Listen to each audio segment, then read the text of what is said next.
Good morning guys. Nag-aani tayo ngayon dito sa project ng Prasad. Pero nakakatuwa kasi ang kinalabasan, ito yung mga bunga. Oh. Grabe. Daming bungal-bungal. Pero good thing, kikiluhin kasama tong puno. Ayan. Ayan, halos lahat. Ganun. Halos walang laman lahat. Pero good thing naman, kinikilo pati buto. Ayan. Ayan. Hopefully, matatapos natin ngayon to ate. Hanggang mamayang hapon. Ah. Yan ang pinakababait nating ate, si Ate Nieves. Ako natansya. So, ayan. Looking forward, matapos natin hanggang mamayang hapon to. Nang mabani ilang piraso bilangin mo. Ayan. Ilang piraso. Grabe. Yan si Ate Nieves. Ang mga master natin sa ano. Grabe oh. Wow, perfect. Ayan. Ay, antada. Okay guys, so ito ngayon sa bukid. Nagpaani ng mais. So napakamahal na rin, grabe. Kontrata na ang gusto.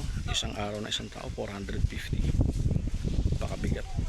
I hope mapalabas natin ang kilo. So ayan. So naka-contract tayo with Prasad. So may ready buyer na kagad tayo dito sa mga mais na anihin natin. Ito yung mga workers. So dami niyan. Ang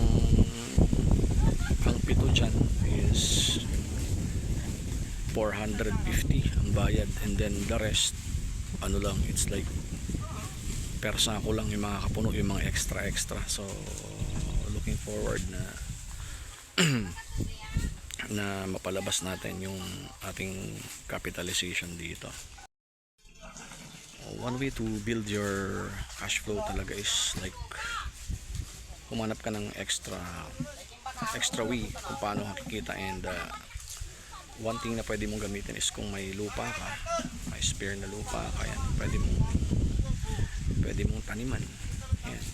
And sometimes it's like gamble din pag sa bukid, pero yun talaga eh.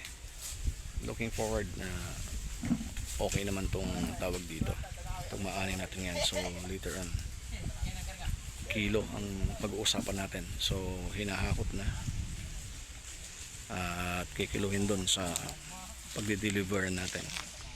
So ayan, kinakarga na natin sa kuliglig yung mga naani. Yan, so makikita mo, iba yan pati yan,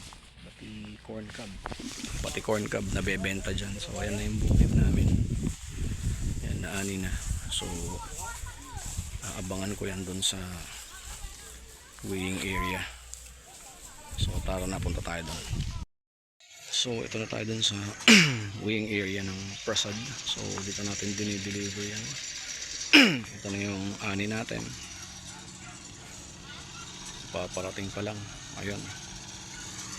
So kikiluin natin yan, and then makikita natin later on kung maganda ang kilo. So ayan. So tol, ito na yung first batch ng mais mo. Ayan, kikiluin natin. Ayan. Ako lang ba mga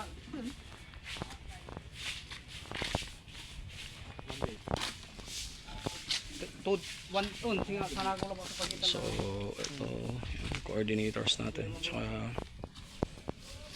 mga technicians. Balik ulit tayo sa bukid.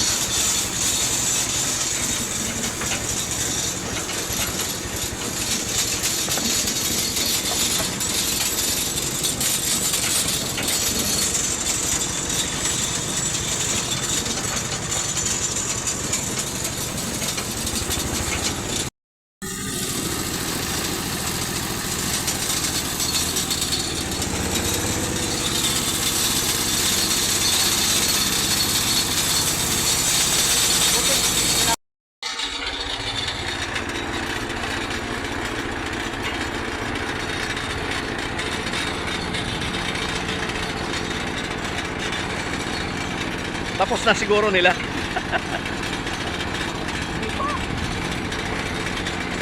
Maraming magtatanim ng palay sa susunod. Yung mga nagsabog na walang nag... Oh, sorry.